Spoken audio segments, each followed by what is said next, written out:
While I was having dinner at my daughter's apartment, my phone buzzed. It was my neighbor, and his voice was trembling. "Are you at home?" "No," I replied. "Then, who's in your house right now?" he whispered. I pushed my chair back, ready to leave immediately, but my daughter stepped in front of me, blocking the door.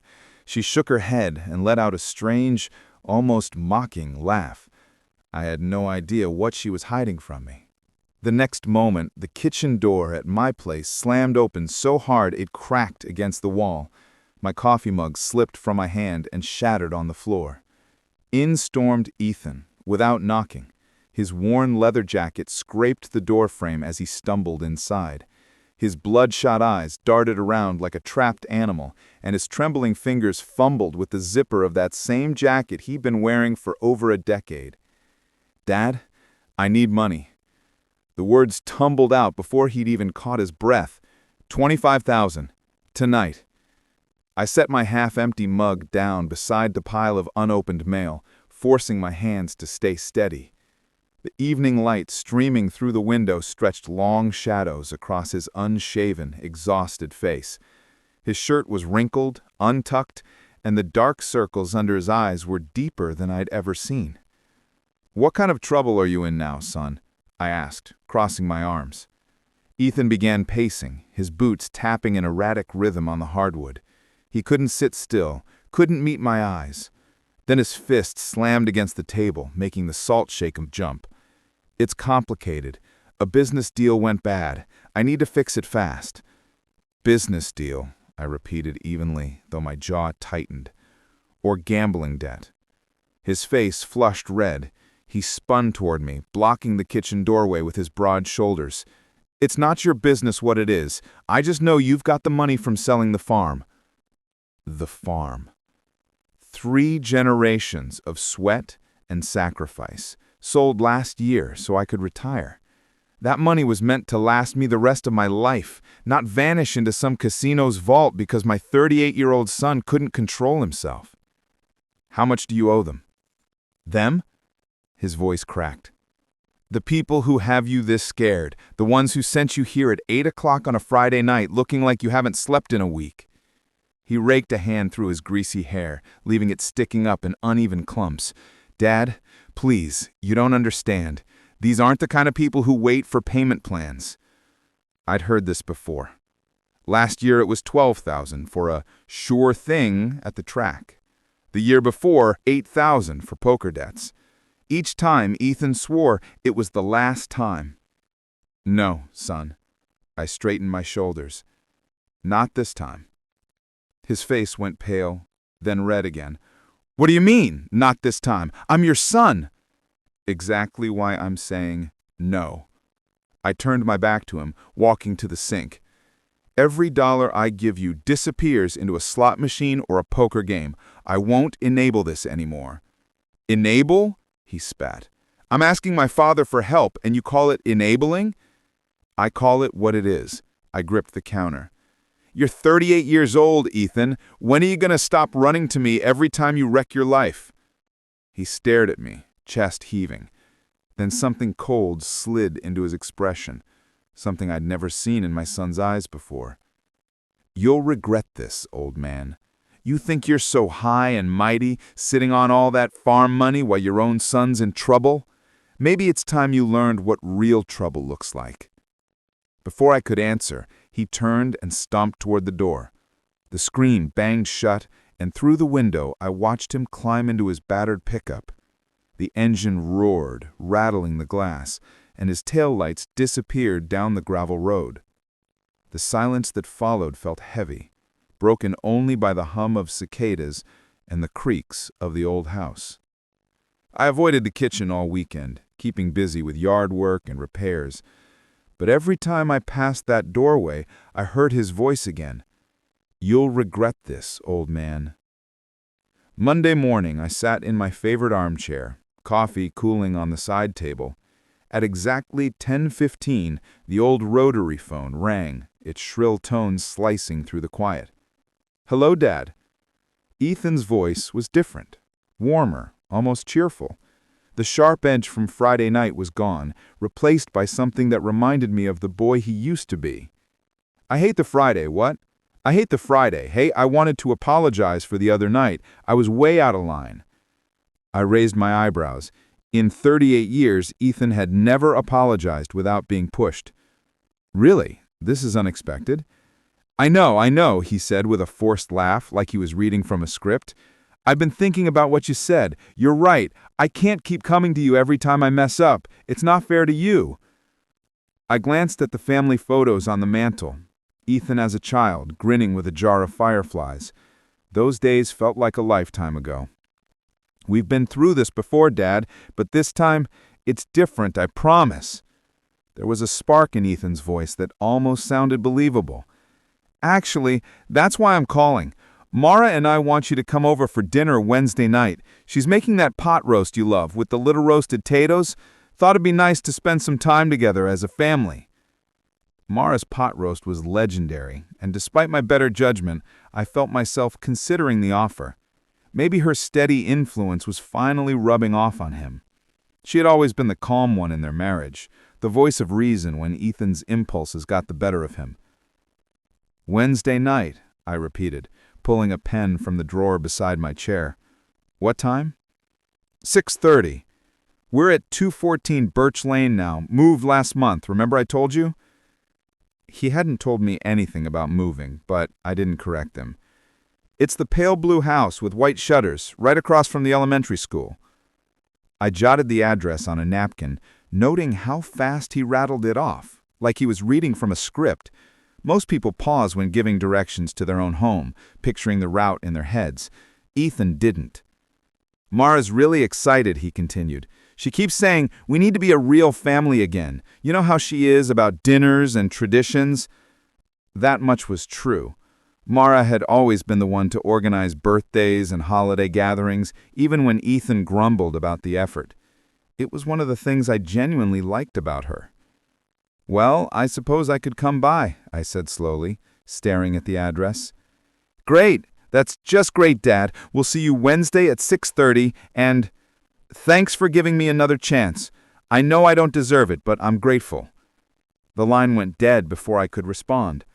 I sat there, listening to the dial tone, staring at the napkin in my hand. Something about the call felt rehearsed, every word too neat, too deliberate.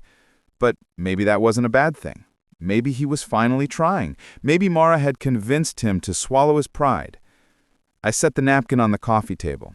The numbers, 214 Birch Lane, seemed to follow me all evening. Even after I turned off the TV and made my rounds, checking the locks twice, they stayed in my mind.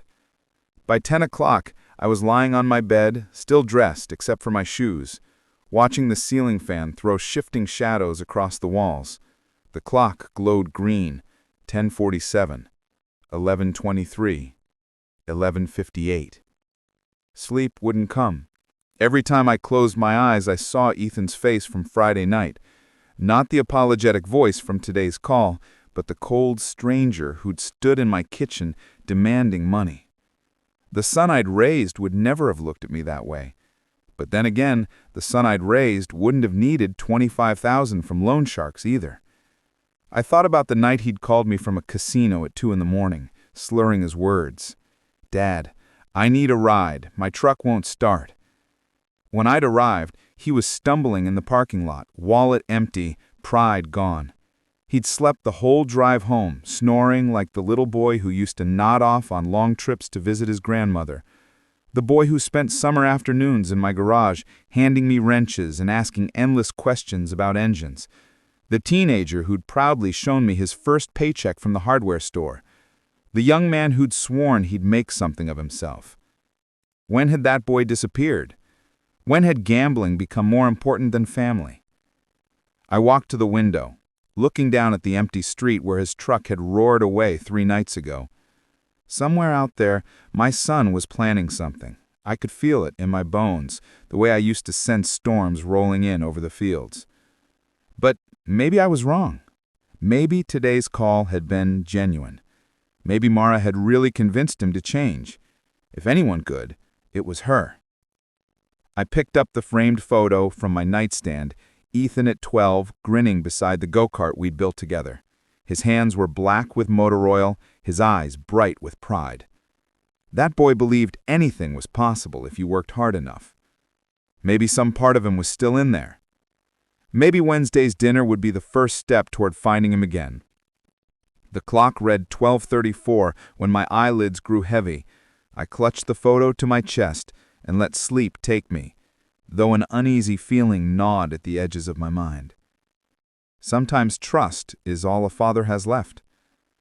Tuesday morning, I stood at the kitchen sink, coffee in hand, staring out at the quiet street through the window above the faucet. Sleep had been hard to come by after Monday night's phone call. My mind kept looping between hope and doubt like a scratched record.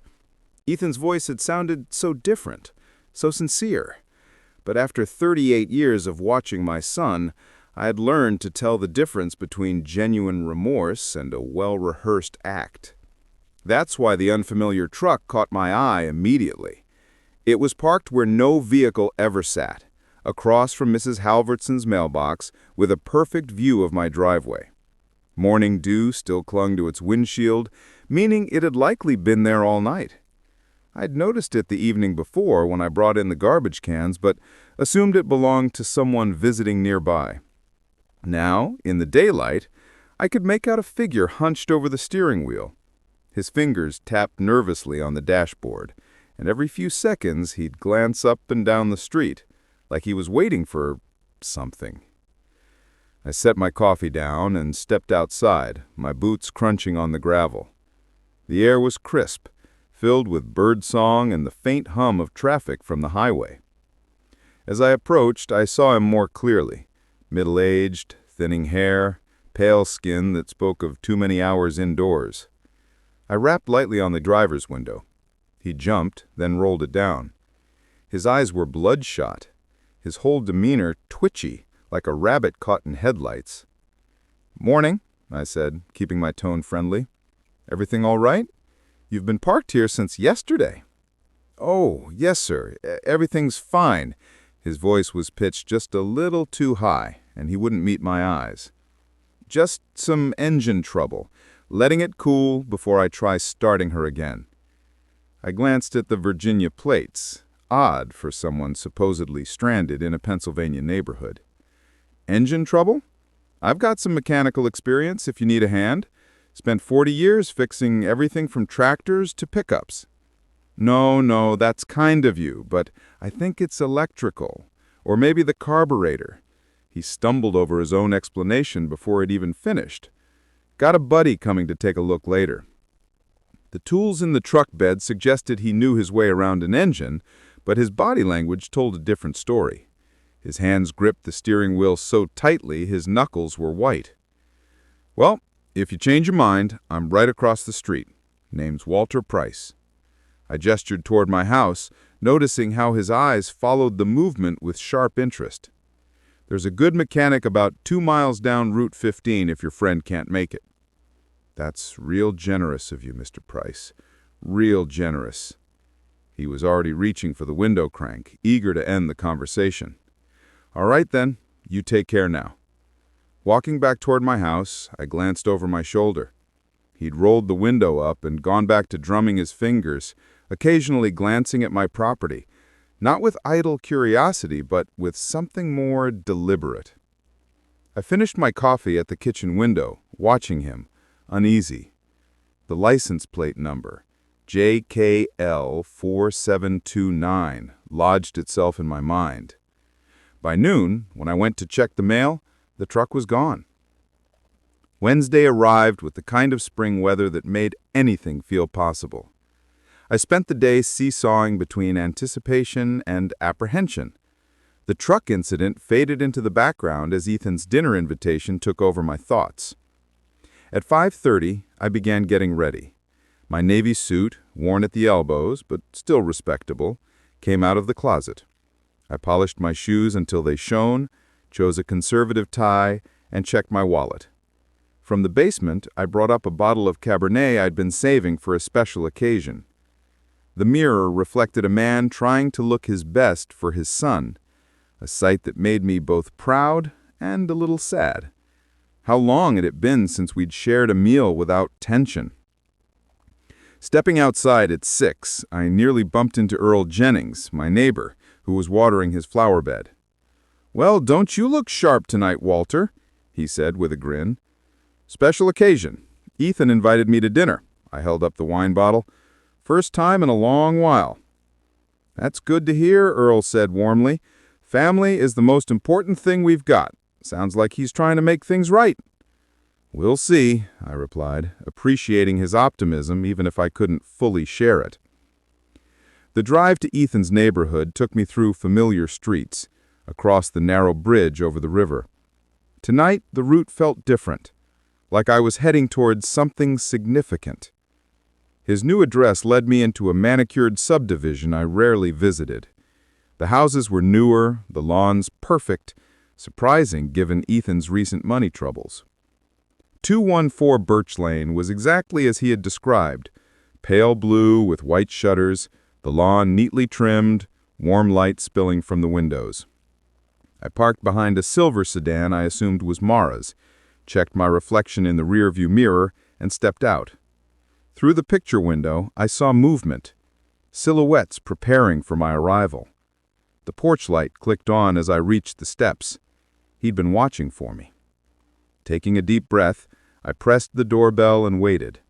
This was it, the moment I'd find out whether Ethan's invitation was genuine or just another act in a long history of disappointments. Footsteps approached from inside, quick and eager. The door swung open before the bell had even finished chiming. Ethan's smile was so wide it looked almost painful, stretched tight across his face in a way that immediately put me on guard. "Dad, you made it right on time, just like always." His voice carried that same overly bright tone from Monday night's phone call, pitched just a little higher than normal. Come in, come in. Mara's been cooking all afternoon." She appeared beside him almost instantly, as if she'd been waiting just inside the doorway. Her hands fluttered nervously as she reached for the wine bottle, and I noticed the slight tremor in her fingers. "Mr. Price, it's so good to see you. This is such a beautiful wine. You really didn't have to bring anything, but it's so thoughtful." The words spilled out in a breathless rush, and she clutched the bottle to her chest like a shield. Inside, the house looked staged. Every surface gleamed, the air thick with the scent of furniture polish layered over the aromas of cooking. A crystal vase of fresh roses sat on the coffee table, expensive and completely out of place in Ethan's usual casual style. "Let me take your jacket, Dad." Ethan was already behind me, easing it off my shoulders with a level of attentiveness I'd never seen from him before. "You look great, really sharp. That tie brings out your eyes." The dining room looked like something from a magazine spread. China plates I'd never seen before, silverware catching the candlelight, everything arranged with mathematical precision. Beautiful, yes, but it felt more like a set than a family dinner. "Ethan tells me you haven't seen the house since we moved in. We've done so much work. He's been incredibly handy with the improvements." She avoided direct eye contact, her movements quick and efficient, but her shoulders held a tension that didn't match her words. The meal was impressive. Perfectly cooked steak, creamy mashed potatoes, crisp green beans. Ethan made a show of opening my wine with a corkscrew that looked brand new. "A toast," he announced, raising his glass with theatrical flourish. "To second chances and family, to putting the past behind us." The wine was good, but I found myself watching his face more than tasting it. His eyes kept flicking to his watch, quick glances he probably thought I wouldn't notice. Each time, his smile tightened just a fraction. "Things going better for you lately?" I asked, cutting into my steak. "Much better, Dad, much better." He launched into a vague spiel about consulting work and new opportunities, all rehearsed, all lacking detail. Mara nodded along, her smile stretched thin. "He's been working so hard, really dedicated to making positive changes." Her hands never stopped moving, serving food, refilling glasses, adjusting napkins that didn't need adjusting. Whenever I asked about finances or specifics, the answers grew even more evasive, the subjects changing with practiced ease. Ethan steered the conversation into safe childhood memories, each one polished and ready, like lines from a script. By the time we were finishing the main course, I was certain I was watching a performance. Then my phone rang. The sharp tone cut through Ethan's story like a blade. Both he and Mara froze for a split second before Ethan forced a casual smile. "Go ahead and answer it, Dad. Don't mind us." But in his eyes, I caught something else, a flicker of real panic. The caller ID read, Earl Jennings. Relief washed over me at the familiar name. "Earl, what can I do for you?" I stepped slightly away from the table. "Earl, I hope I'm not interrupting anything important." Earl's gravelly voice came through, tinged with concern. "I was just wondering, are you home tonight? I thought I saw your car in the driveway earlier, but now I'm not so sure." "No, I'm at Ethan's for dinner. Why?" There was a pause. When he spoke again, his voice carried a sharp edge. "Walter, there are lights moving around inside your house. Not normal lights, flashlights, like someone searching through the rooms. I've been watching for about 10 minutes now." The fork slipped from Ethan's hand, clattering against his plate. Mara's face drained of color, her grip tightening on the wine bottle. "What do you mean, lights moving around?" My voice sounded distant, even to me. "Dead certain," Earl said. "First in your living room, then the kitchen, now upstairs. Whoever it is, they're being systematic. Shall I call the police?" "Yes, call them. I'm coming home right now." "Be careful, Walter. I don't know if they're still inside. I'll keep watch until you get here." I ended the call and looked up. Ethan and Mara were staring at me, frozen. "Someone's in my house. I need to get home, now." Ethan's laugh came too quickly, too loud for the small dining room, pitched high enough to sound almost brittle. "Oh, come on, Dad. Old Earl's probably just seeing tree shadows or something. You know how he gets, always thinking he's still on guard duty from his army days." The dismissive tone hit me wrong, especially coming so fast after Earl's concerned call. I paused mid-motion, my jacket half on, studying my son's face in the flickering candlelight. His smile was tight, and there was a desperate glint in his eyes. "Earl's not confused, Ethan. He knows the difference between shadows and flashlight beams moving through a house." I slid my jacket fully on, checking my keys. "Someone is robbing my home while I'm sitting here eating dinner." "Dad, please." Mara's voice was barely above a whisper. Her hands trembled as she set down the dishes she'd been holding. Maybe there's some explanation." But I was already moving toward the front door, my mind racing with images of strangers rifling through my belongings, my memories, everything I'd worked for. The timing felt too perfect, too convenient. I pushed that thought aside in favor of getting home. Ethan shot up from his chair so fast it nearly toppled. The mask of polite concern slipped, replaced by something closer to panic. He moved to block my path, quick but clumsy, his desperation finally breaking through the careful act he'd been putting on all evening. "Whoa, hold on there, Dad. You're getting all worked up over nothing." His laugh rang false, echoing off the walls with a sharp edge. "Earl's 72. The man probably can't see his own hand in front of his face at night." I stopped. Not because his words made sense, but because his tone reminded me of the boy who used to lie about broken windows and missing cookies. The same overeager explanations, the same desperate need to be believed despite the obvious truth. "Earl's not confused, Ethan. He knows the difference between shadows and flashlight beams moving through a house." I slid my jacket fully on, checking my keys. "Someone is robbing my home while I'm sitting here eating dinner." "Dad, please." Mara's voice was barely above a whisper. Her hands trembled as she set down the dishes she'd been holding. Maybe there's some explanation." But I was already moving toward the front door, my mind racing with images of strangers rifling through my belongings, my memories, everything I'd worked for. The timing felt too perfect, too convenient. I pushed that thought aside in favor of getting home.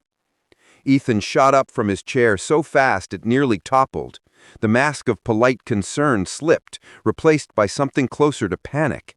He moved to block my path, quick but clumsy, his desperation finally breaking through the careful act he'd been putting on all evening. "Whoa, hold on there, Dad. You're getting all worked up over nothing." His laugh rang false, echoing off the walls with a sharp edge. "Earl's 72. The man probably can't see his own hand in front of his face at night." I stopped. Not because his words made sense, but because his tone reminded me of the boy who used to lie about broken windows and missing cookies. The same overeager explanations, the same desperate need to be believed despite the obvious truth. "Earl's not confused, Ethan. He knows the difference between shadows and flashlight beams moving through a house." I slid my jacket fully on, checking my keys. "Someone is robbing my home while I'm sitting here eating dinner." "Dad, please." Mara's voice was barely above a whisper. Her hands trembled as she set down the dishes she'd been holding. Maybe there's some explanation."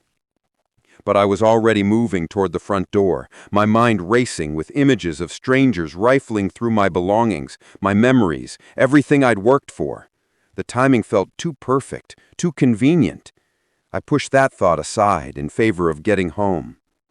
Ethan shot up from his chair so fast it nearly toppled. The mask of polite concern slipped, replaced by something closer to panic. He moved to block my path, quick but clumsy, his desperation finally breaking through the careful act he'd been putting on all evening. "Whoa, hold on there, Dad. You're getting all worked up over nothing." His laugh rang false, echoing off the walls with a sharp edge. "Earl's 72. The man probably can't see his own hand in front of his face at night." I stopped.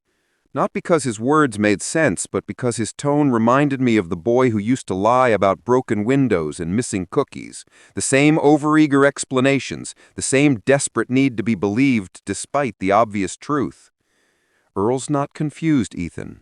He knows the difference between shadows and flashlight beams moving through a house." I slid my jacket fully on, checking my keys. "Someone is robbing my home while I'm sitting here eating dinner." "Dad, please." Mara's voice was barely above a whisper. Her hands trembled as she set down the dishes she'd been holding. Maybe there's some explanation." But I was already moving toward the front door, my mind racing with images of strangers rifling through my belongings, my memories, everything I'd worked for. The timing felt too perfect, too convenient. I pushed that thought aside in favor of getting home. Ethan shot up from his chair so fast it nearly toppled. The mask of polite concern slipped, replaced by something closer to panic. He moved to block my path, quick but clumsy, his desperation finally breaking through the careful act he'd been putting on all evening. "Whoa, hold on there, Dad. You're getting all worked up over nothing." His laugh rang false, echoing off the walls with a sharp edge. "Earl's 72. The man probably can't see his own hand in front of his face at night." I stopped.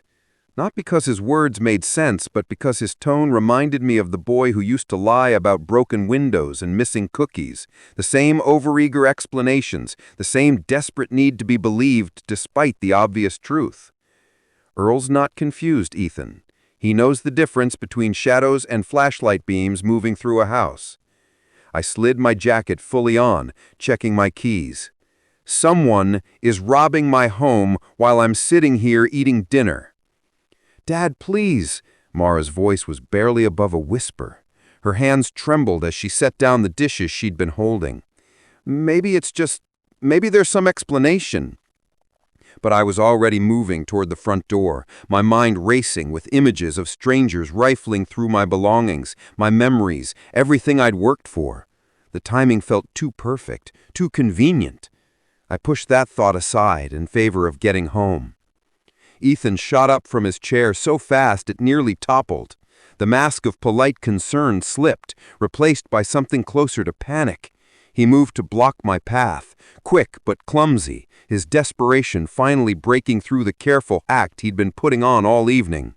"Whoa, hold on there, Dad. You're getting all worked up over nothing."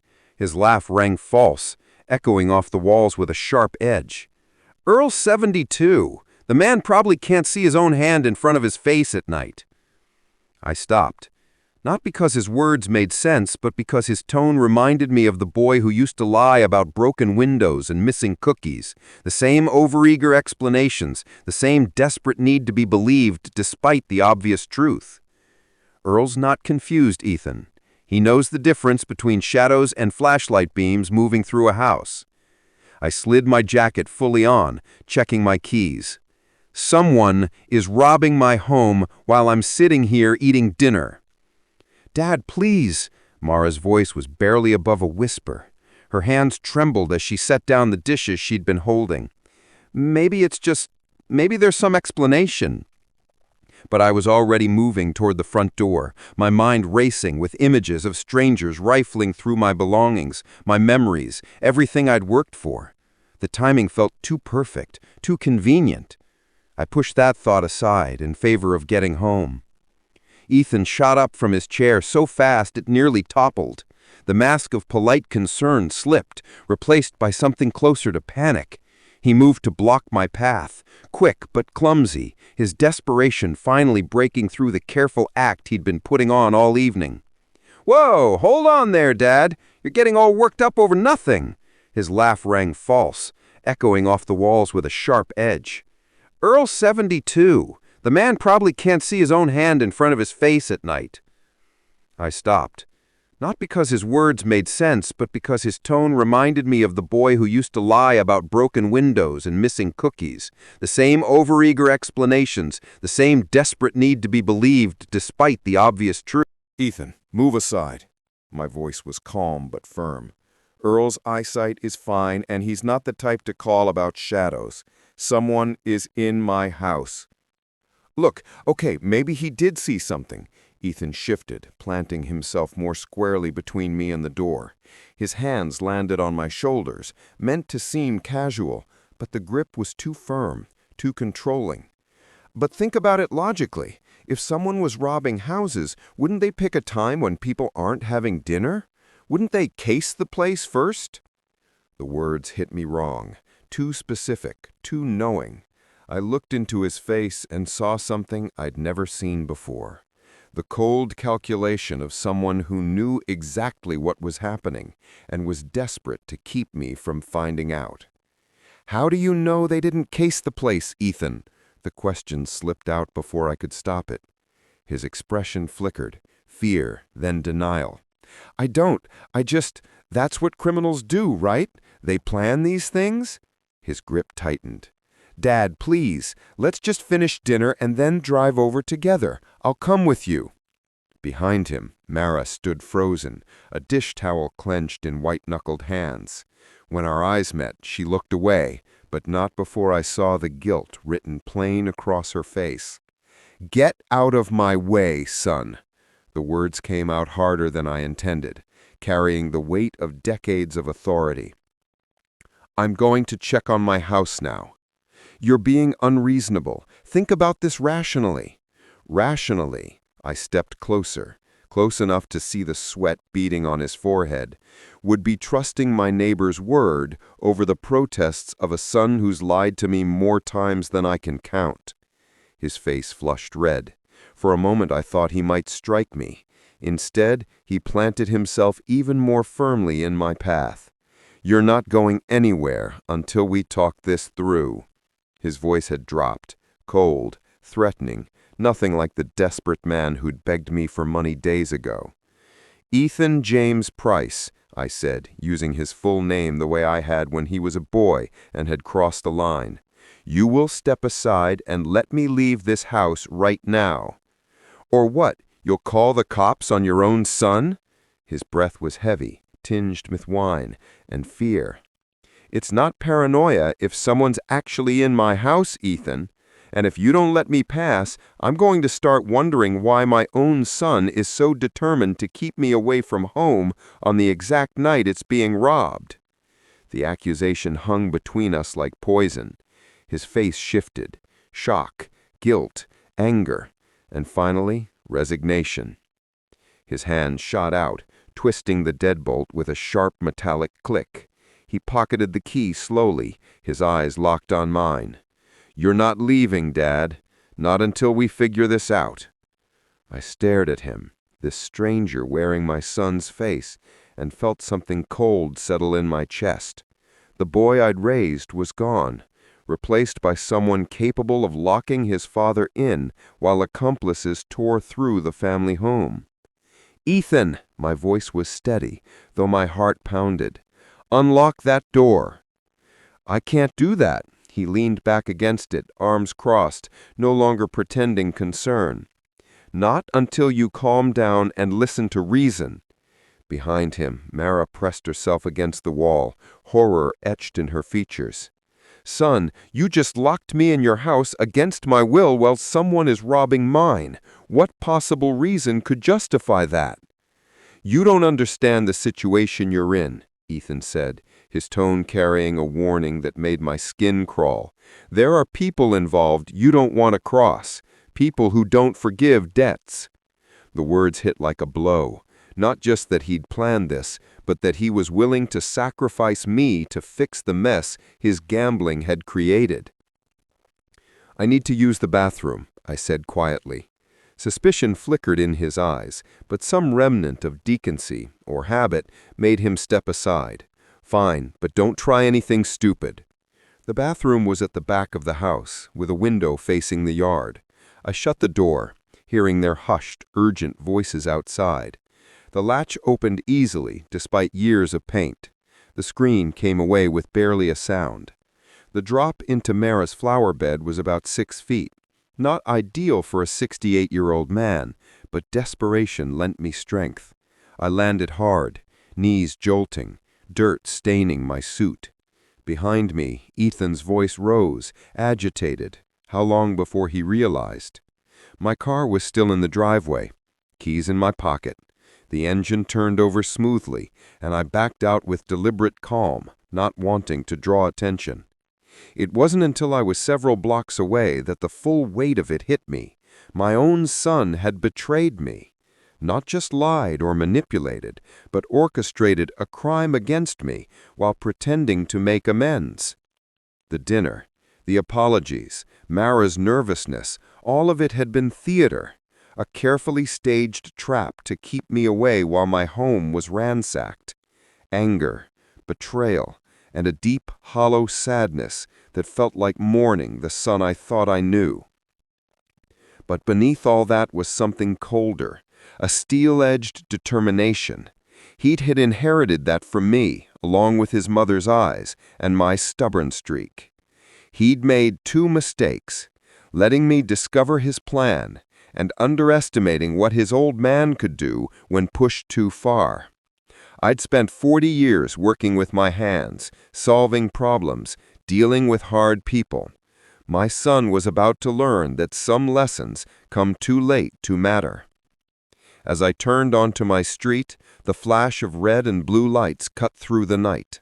Reflections danced across the windows of neighboring houses. Earl had kept his word and called the police. Now I needed to see exactly what my son and his accomplice tried to take from me, and decide what I was going to do about it. The scene looked like something out of a crime drama. Multiple patrol cars, officers moving with purpose, neighbors gathered at a distance, their faces lit with that mix of concern and curiosity when trouble lands close to home. I parked behind the last cruiser and headed for my front door, where Officer Ted Miller was directing the tail end of the investigation. Through the rear window of one patrol car, I spotted a figure in handcuffs, head bowed in the universal posture of defeat. "Mr. Price," Miller greeted me with the calm professionalism of someone expecting my arrival. "We've got your burglar in custody. Your neighbor, Mr. Jennings, has been extremely helpful." Earl was right, I said, relief edging my voice. I glanced towards his house. He stood by the fence, arms crossed, wearing the satisfied look of a man whose instincts had been proven right. Someone really was in my house. "Yes, sir," Miller confirmed. "We caught the suspect in your basement, trying to get into what appears to be a safe. He's confessed to breaking and entering, and he's given us some information I think you'll find disturbing." He led me toward the patrol car. Inside sat the same pale, nervous man I'd spoken to yesterday morning, the one in the truck across from Mrs. Halverson's mailbox. His name is Otis Raines. Ring a bell? I spoke to him yesterday. Claimed he had car trouble. The memory felt surreal now, offering help to a man who'd been planning to rob me. According to Raines, he was hired to commit this burglary. He's been very forthcoming, probably hoping for a lighter sentence. He claims your son Ethan arranged the whole thing. The words landed like a blow, even though part of me had been expecting them since the moment Ethan blocked me from leaving his house. Ethan hired him to rob my house while I was at dinner, I said flatly. That's what he's telling us. Says Ethan promised him $5,000 to get into your safe and take $25,000 in cash. The dinner invitation was part of the setup to keep you away. I stepped closer to the window, locking eyes with Raines. Shame and fear flickered there, but no real remorse. Did he get into the safe? I asked. No, sir. The basement door was locked. By the time he got it open, Mr. Jennings had already called us. He tried to run when he heard the sirens, but we had the place surrounded. The safe's got tool marks, but it held. We went down to the basement. My old Mosler safe, installed by my father 40 years ago, stood solid, scarred but unbroken. Tools lay scattered around it. A crowbar, screwdrivers, a small drill. Signs of desperation, not skill. Everything appears undisturbed, Miller said, jotting notes, but you'll want to check thoroughly once we're done. Back outside, Earl approached, his handshake firm. Told you that truck looked suspicious. Been watching that Raines fella since Tuesday. Too nervous, too interested in your place. I saved my life savings, Earl, I said quietly. Any neighbor would have done the same, he replied, though the pride in his eyes was well earned. Miller returned, his expression grave. Mr. Price, we're heading to your son's house now to place him under arrest. With Raines's confession and the evidence, we've got enough for conspiracy to commit burglary and more. Do you want to press full charges? I looked at my house, at the violation, the deception, the cold calculation it took to rob your own father. Then I looked at Earl, who'd risked himself to protect me. Yes, I said, my voice hard. Full charges against Ethan Price and anyone else involved. The drive to Ethan's neighborhood felt different this time. Not the hopeful trip of a father seeking reconciliation, but the steady march of justice catching up to betrayal. I followed the police convoy, red and blue lights flashing against the quiet streets. Ethan's house blazed with light, every window glowing, as if to hold back the darkness closing in. Through the picture window, I saw him pacing like a trapped animal. Mara moved between rooms, suitcases in her hands. Miller's team moved with precision, forming a perimeter. I parked across the street, close enough to see, far enough to stay out of their way. The front door opened before Miller could knock. Mara stood there, pale and drawn, looking like she'd been crying for hours. "He's here," she said softly, stepping aside. "He's been expecting you." Ethan appeared in the doorway, no longer the smooth manipulator from earlier, but a man whose plans had collapsed. His shirt was rumpled, his hair a mess, his hands shaking. "Ethan James Price, you're under arrest for conspiracy to commit burglary, solicitation of criminal activity, and conspiracy to commit theft." Officer Miller's voice stayed calm and professional, even as Ethan's protests grew louder. "Accomplice? What accomplice? I don't know what you're talking about."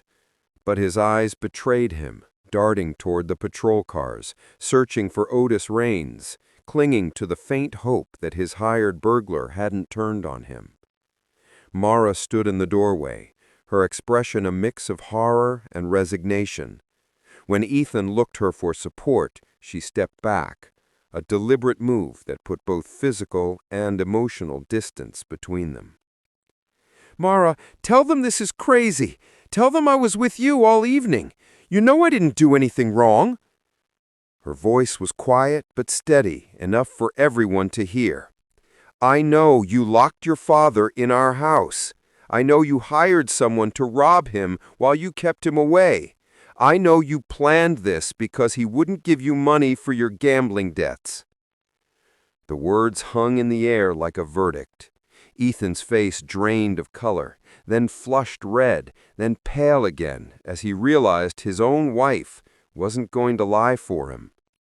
"You don't understand what you're doing," he shouted, struggling against the cuffs as the officers led him toward the patrol car. "There are people involved in this you can't protect me from.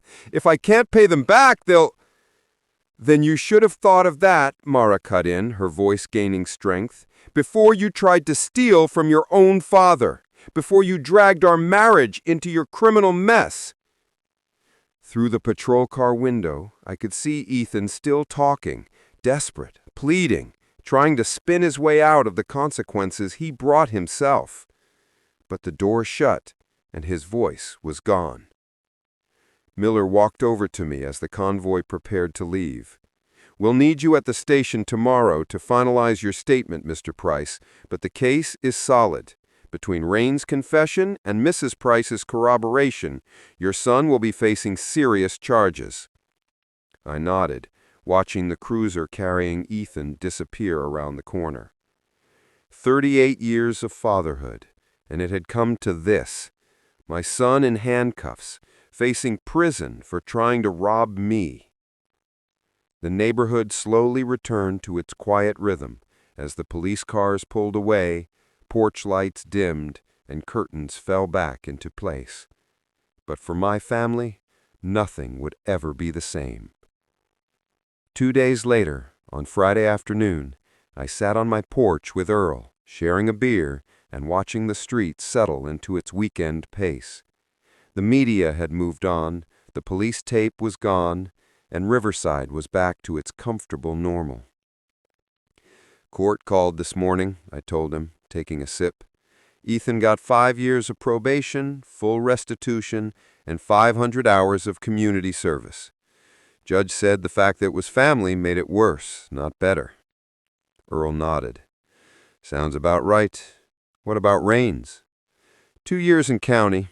Judge wasn't as forgiving, repeat offender." I glanced across the street at that empty space where that suspicious truck had first parked. Funny thing is, I almost feel sorry for Ethan. Almost. Almost counts for something. Means he's still your father, even after all this. We sat in companionable silence, the kind that only comes after weathering something big together. Over the past few days, Earl had proven himself more than just a neighbor. "I keep thinking about that Tuesday morning. Something about that truck just didn't sit right. Like watching someone case a house in daylight broadlight." "Your instincts were dead on," I said. "If you hadn't called when you did," I shook my head. "That safe holds 40 years of work. My entire retirement." "Well, it's still there. That's what matters. And now you know your security is solid." He nodded toward my house. "That old safe of your father's earned its keep." I'd spent the day after the arrest upgrading my security. Motion sensors, reinforced locks. Not out of paranoia, but because trust, once broken, has to be rebuilt with care. "Heard from Mara yesterday. She's filing for divorce. Says she can't stay married to someone who'd victimize their own family for gambling money." "Smart woman," Earl said. "She looked like she'd been dragged into something she never signed up for. Any word on whether Ethan's getting help?" "Court-ordered counseling. Whether it sticks, that's up to him. I can't fix him, and I'm done enabling him." The sun was warm on my face. For the first time in days, I felt truly at ease. The crisis was over. Justice had been served. Life could move forward. Not the same as before, but forward. You know the strangest part? That dinner Wednesday night. watching Ethan and Mara perform like actors, knowing something was off but not being able to name it. Parental instincts, Earl said simply. You raised him. You know when he's genuine and when he's putting on a show. The problem was you wanted to believe he'd changed. Exactly. I wanted it so badly I ignored the signs. Won't make that mistake again. Doesn't mean I'll stop hoping. Just means I'll hope with my eyes open. As evening settled in, neighbors emerged, mowing lawns, walking dogs, kids riding bikes. Mrs. Halverson waved from her garden. The Johnson kids' laughter echoed down the street. That's what Ethan was trying to steal from me. Not just money, but the peace of knowing I could grow old here, surrounded by people who cared. Earl's vigilance had protected more than my savings. Thank you, I told him, the words carrying more weight than casual conversation, for watching out for me, for trusting your instincts, for being the kind of neighbor everyone deserves. That's what neighbors do, Walter, he said with a smile. We watch out for each other. And it felt good to put those old Army observation skills to use. The sun dipped low, painting the street in gold, a reminder that endings can still hold the promise of new beginnings. Tomorrow would bring whatever it brought, but tonight I was exactly where I belonged, on my porch, with a friend who'd proven himself when it mattered most, in a neighborhood that had shown its true character. Justice had been served, community had been preserved, and trust, though tempered by experience, remained possible between those who earned it. If you like this story, please like this video, subscribe to the channel, and share your impressions of this story in the comments. To listen to the next story, click on the box on the left. Thank you for watching.